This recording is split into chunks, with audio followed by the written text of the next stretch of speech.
Caros internautas, recebam as nossas cordiais saudações. O tema da nona aula, que é a de hoje, é sobre o direito, uma matéria transversal de interesse social daquilo que fazemos, ouvimos, comentamos, criticamos e até condenamos todos os dias. Vamos falar da cultura ou raciocínio jurídico de forma didática, prática, direta, para que todos entendam e possam aplicar com conhecimento de causa.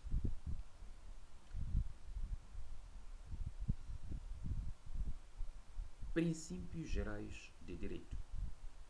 Da mesma maneira que quem obedece os mandamentos da lei de Deus vive e contribui para a paz social, o direito também tem regras básicas a obedecer no pensar, no convívio e no agir. Para não conflituarmos com a lei, hoje vamos aprender alguns desses princípios. O primeiro princípio é o da legalidade. Este preconiza que todos devemos pautar a nossa conduta pela estrita observância da lei e respeito pelas instituições do Estado. O segundo princípio é o da igualdade perante a lei. Ou seja, todos os cidadãos devem respeitar a lei e não há inimputáveis, nem isentos. O terceiro princípio é de exclusividade do Estado na prática da justiça. Isto é, compete unicamente aos órgãos da administração da justiça fazer justiça aos cidadãos e instituições.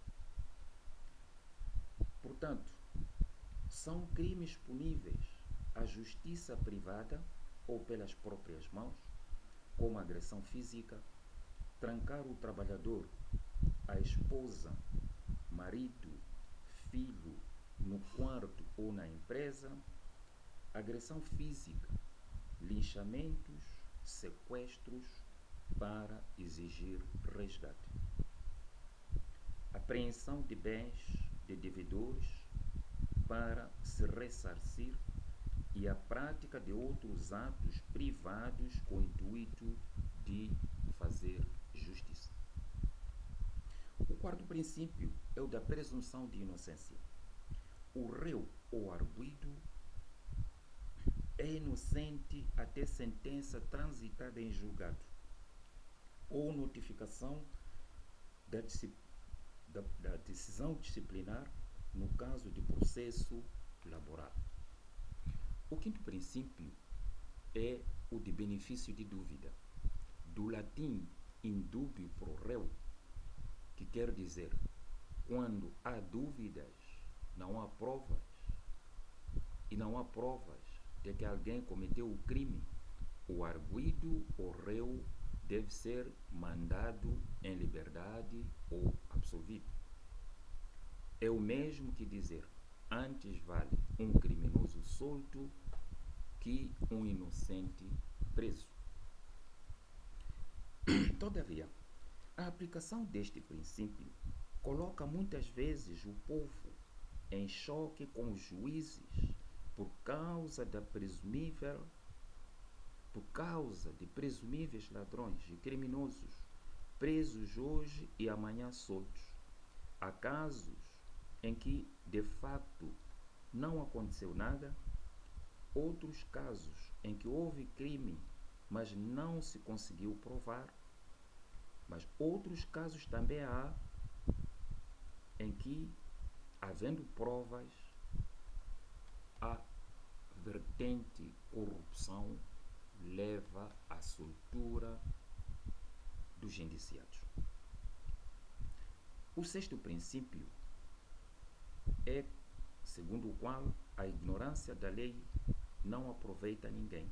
Ou seja, ninguém se deve eximir ou esquivar-se de cumprir os seus deveres invocando o desconhecimento da lei. Todos os cidadãos analfabetos, vivendo em zonas recônditas, sem acesso à informação, o pobre ou rico deve cumprir a lei. O aplicador da lei julga factos e não desculpas nem razões. Do tipo, não sabia que violar criança é crime. Matei porque me provocou. Roubei porque estava com fome. Não sabia que fumar droga ou vender era crime. O sétimo princípio é da celeridade processual.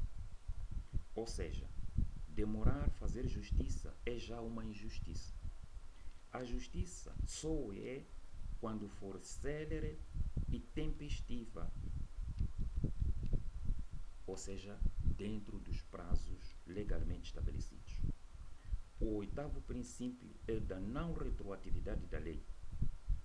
Regra geral, a lei produz efeitos da sua entrada em vigor para frente.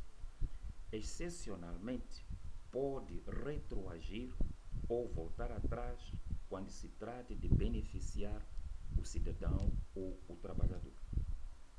O nono princípio tem a ver com a hierarquia das normas jurídicas, mas tal como outros que ainda não abordamos hoje, em próximas aulas voltaremos com mais outros princípios. Muito obrigado pela atenção. Se está gostando das aulas, por favor, inscreva-se no canal, clicando no botão que está aqui abaixo e até o próximo vídeo. Obrigado.